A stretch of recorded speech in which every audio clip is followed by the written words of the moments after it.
আসসালামু আলাইকুম। আমি doctor Mohammad Abdul Mannan, assistant professor cardiology, সহযোগী এখানে ডেল্টা মেডিকেল কলেজ হসপিটালে এখন কর্মরত আছি ভিজিটিং কনসালটেন্ট হিসেবে। সামনেই কোরবানির ঈদ, সেই হিসেবে আমি সবাইকে ঈদের শুভেচ্ছা জানিয়ে হৃদরোগ সম্পর্কে কিছু আলোচনা করতে চাচ্ছি আর কি, যাতে মানুষ কিছু সুবিধা পায় আর কি। যেহেতু গরু কোরবানি হয়, খাসি কোরবানি হয়, খাওয়া দাওয়ার ব্যাপারে সবাই একটু বেশি খাওয়া দাওয়া করে আর কি। এবং কী কী খাবার খাওয়া যায় হৃদরোগীদের জন্য এবং কী কী কারণে খাবার খেলে বেড়ে হার্টের রোগ হয়, সে ব্যাপারে কিছু আলোচনা করব। তো আমরা জানি যে করোনারি হার্টের ডিজিজ একটা বড় মারাত্মক রোগ সারা বিশ্বেই আর কি। এটা 1 নম্বর একটা রোগ, যেটা সারা বিশ্বে মানুষ মারা যাচ্ছে আর কি, মৃত্যুর কারণ, মৃত্যু ঝুঁকি বেশি।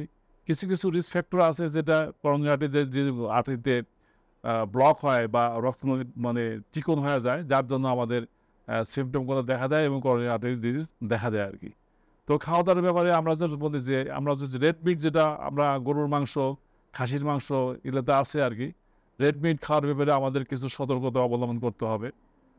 সেটার ব্যাপারে আমি প্রথমে আলোচনা করব যে একদমই যে খাওয়া যাবে না তা না, কিন্তু কম খেতে হবে এবং পদ্ধতিটা একটু অন্যরকম হতে হবে আর কি। আমরা যে গরুর মাংস বা খাসির মাংস যেটা আমরা যে জবাই করে পাই, সেটার সঙ্গে কিছু চর্বি থাকে গায়ের সঙ্গে, সেই চর্বিগুলো ছাড়াই নিতে হবে, চেঁচে নিতে হবে আর কি। তারপর সেই গরুর মাংস বা খাসির মাংস একটা সিদ্ধ করতে হবে। সিদ্ধ করার পর যে পানিটা থাকবে সেই পানিটা ঝরাই দিতে হবে। তার পরবর্তীতে মাংসটা কম তেল দিয়ে রান্না করতে হবে এবং রান্না করার মাংস আবার যে ঝোল থাকবে আর কি, যে সুরা থাকে বা ঝোল থাকে, সেটা কিন্তু খাওয়া যাবে না।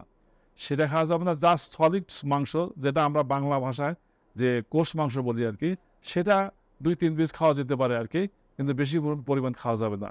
আর মারাত্মক যে রিস্ক ফ্যাক্টরগুলো আছে, সেটা ডায়াবেটিস মেলাইটাস আছে, হাইপার টেনশন আছে, তারপরে হয়েছে সিডেন্টারি লাইফস্টাইল বা ওবেসিটি, বেশি বেশি লবণ খাওয়া, এরা হচ্ছে যে হৃদরোগের জন্য ঝুঁকি বাড়ায়।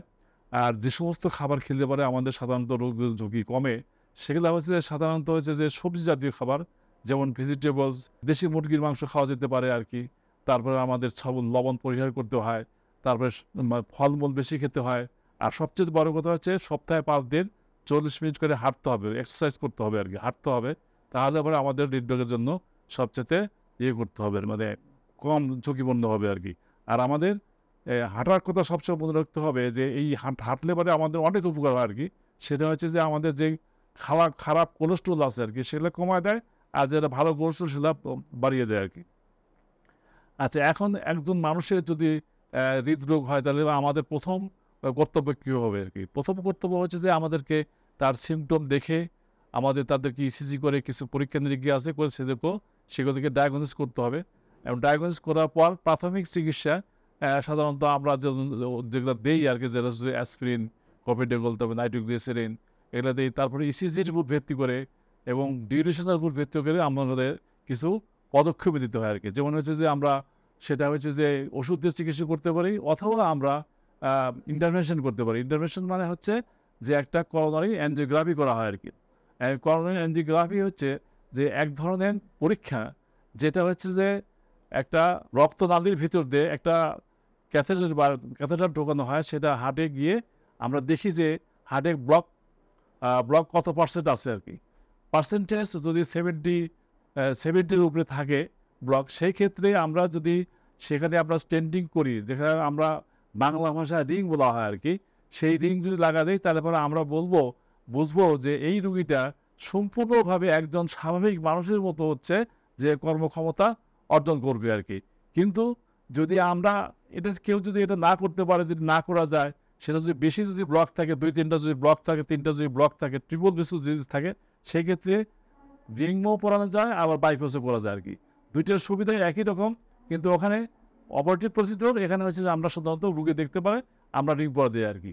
আর এখানে এটার সুবিধা হচ্ছে যে আপনি নর্মাল লাইফ লিড করতে পারবেন। কিন্তু যদি আমরা ওষুধ দিয়ে যদি চিকিৎসা করি, তাহলে পরে সে হয়তো তার হচ্ছে ব্যথা হবে না ঠিকই, কিন্তু সে ভারী কাজ করতে গেলে হয়তো ভবিষ্যতে অসুবিধা হতে পারে, অথবা কোনো যদি মানে এক্সারশন হয় আর কি, তখন তার অসুবিধা হতে পারে। সব শেষ কথা হচ্ছে যে আমরা ওষুধে যদি চিকিৎসা করি, তাহলে তার হচ্ছে যে নর্মাল লাইফ লিড করবে, কিন্তু অ্যাজ ইউজুয়াল একজন স্বাভাবিক মানুষ যে নর্মাল লাইফ লিড করতে পারবে, সেটা কিন্তু উনি পারবেন না আর কি। কিন্তু একজনকে যদি রিং লাগানো হয় অথবা বাইপাস করানো হয়, তাহলে মোটামুটি বলা যায় যে 100%-এর মধ্যে 98% সে নর্মাল লাইফ লিড করতে পারবে আর কি।